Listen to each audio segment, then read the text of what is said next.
culturas, pero hay una cultura que sirve para alienar y la otra para liberar. Una cultura para oscurecer conciencia y trayecto y otra para alumbrar. Entonces nosotros, una cultura que sirve para amar y defender a la madre tierra y la otra como la que practica la lógica del capitalismo y del imperialismo, que es utilizar las transnacionales para invadirnos la mente, contaminarnos las semillas con esas semillas transgénicas. Entonces hubo un momento en que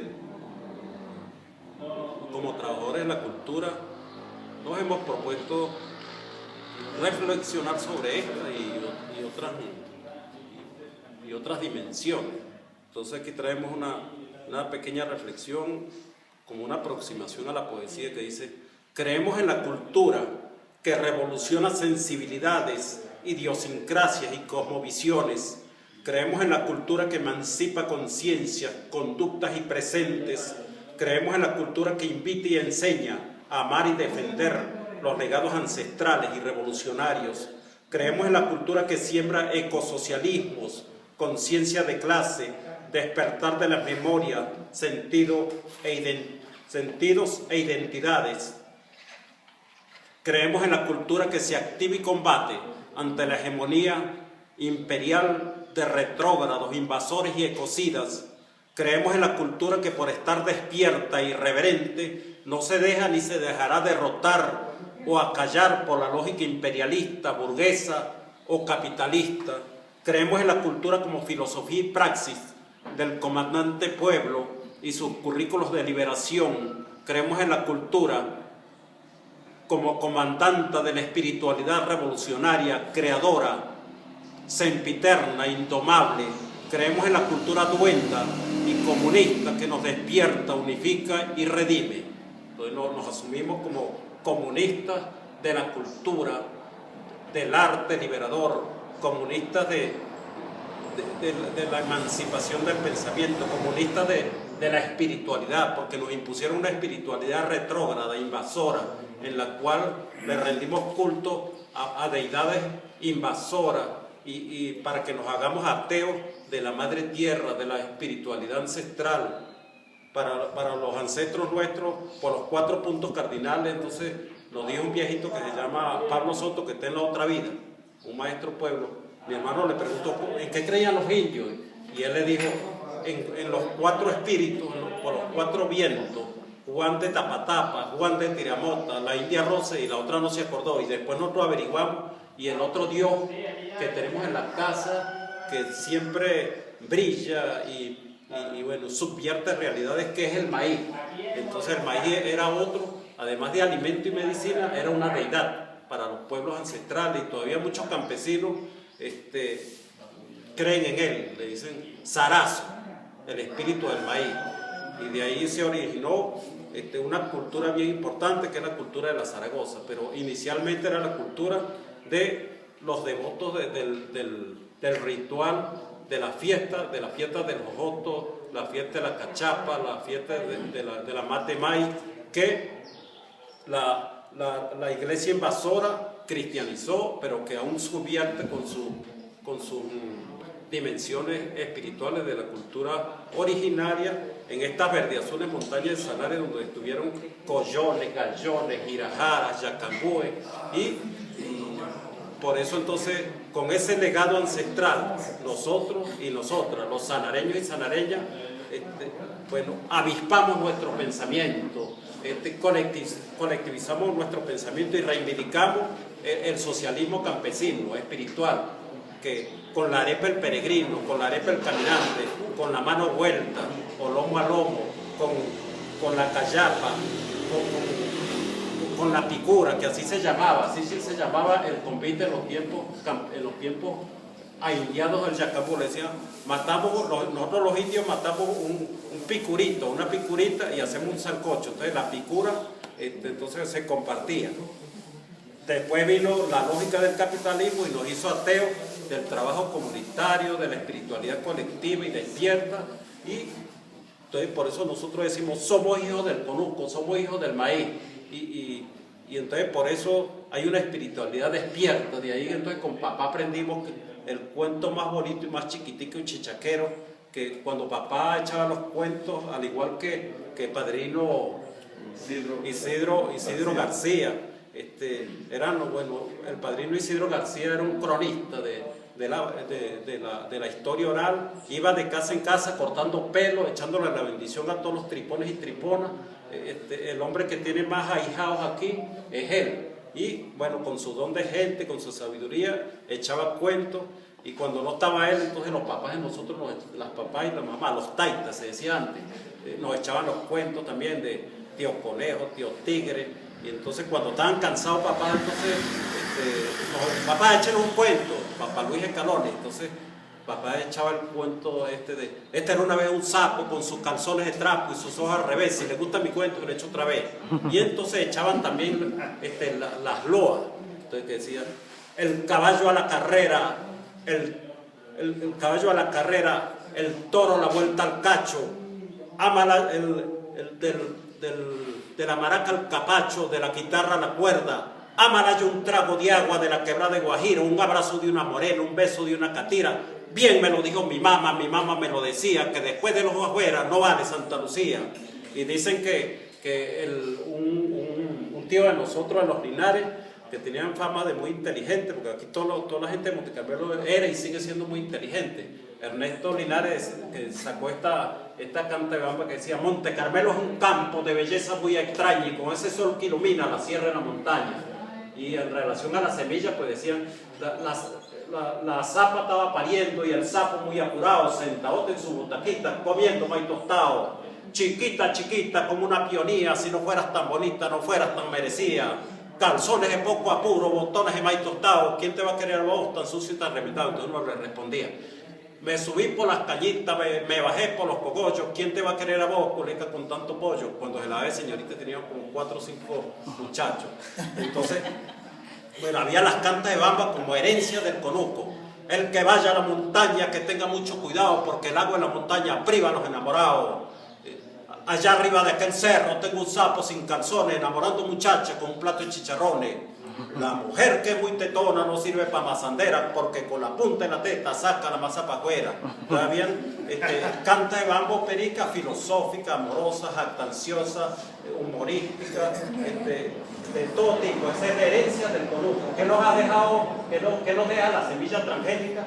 Nada, desarraigo, desmemoria, contaminación mental y muerte para la madre naturaleza. En cambio, el conuco nos dejó un legado, nos dejó una cosmovisión. Por eso cuando hablamos de la semilla tenemos que reivindicar las cosmovisiones.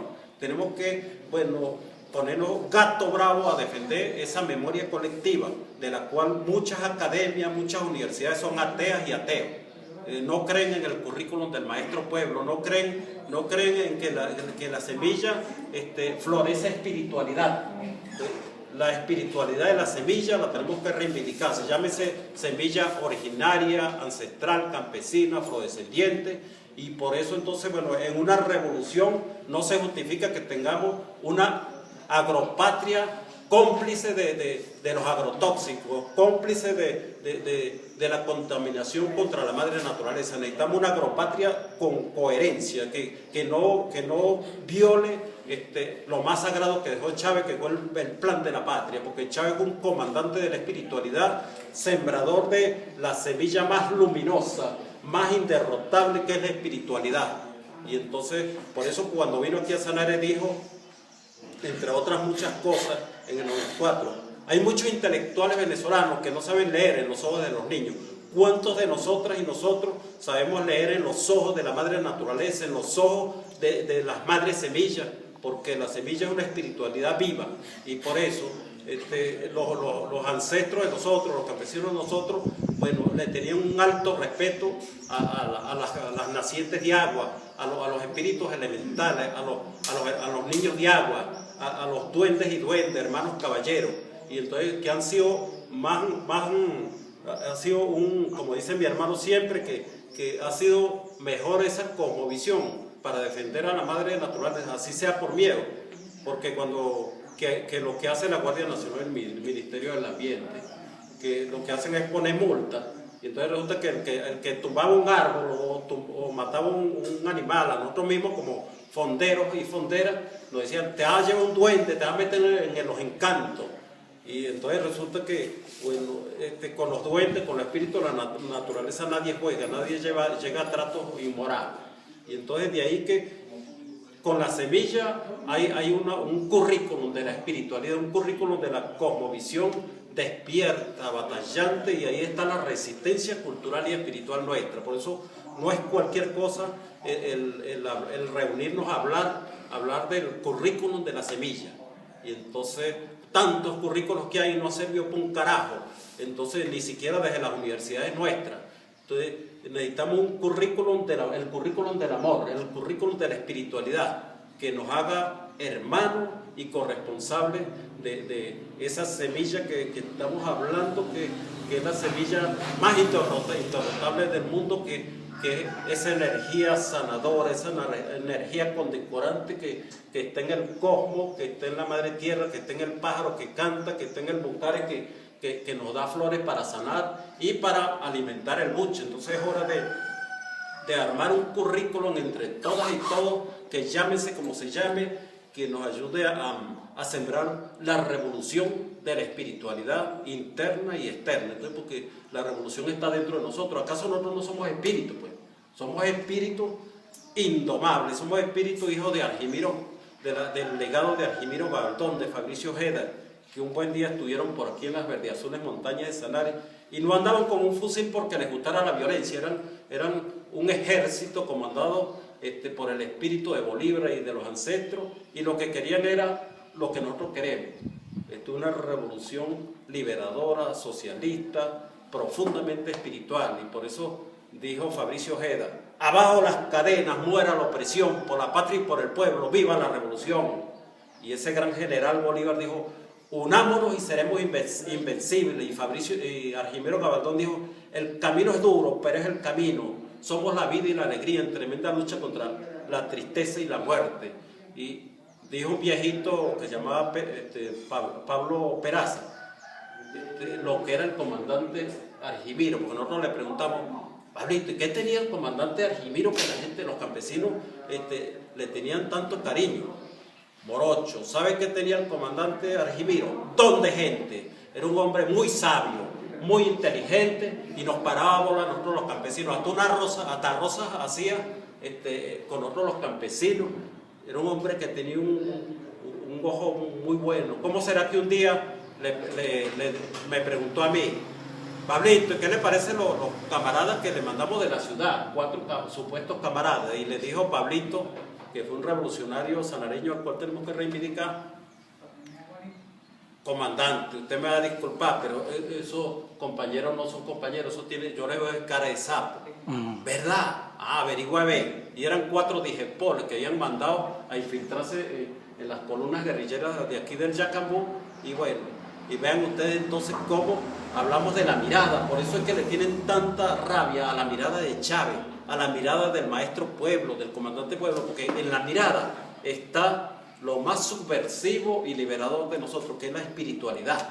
Entonces, cada vez que nosotros asumamos un compromiso con la semilla, tenemos que entender que la semilla es sinónimo de espiritualidad liberadora, de la resistencia cultural de los ancestros, porque para los ancestros la semilla era sagrada, y para nosotros tiene que seguir siendo sagrada, al igual que la madre de todas las semillas, que es la mujer. ¿Cómo es posible que desde las religiones opresoras e invasoras, desde la teología de la opresión, pusieron a la mujer y que la mujer y que es pecadora? ¿Cómo hace pecadora a la mujer si la mujer es sagrada y todo lo que engendra en el vientre de ella, al igual que la madre tierra, es profundamente sagrada?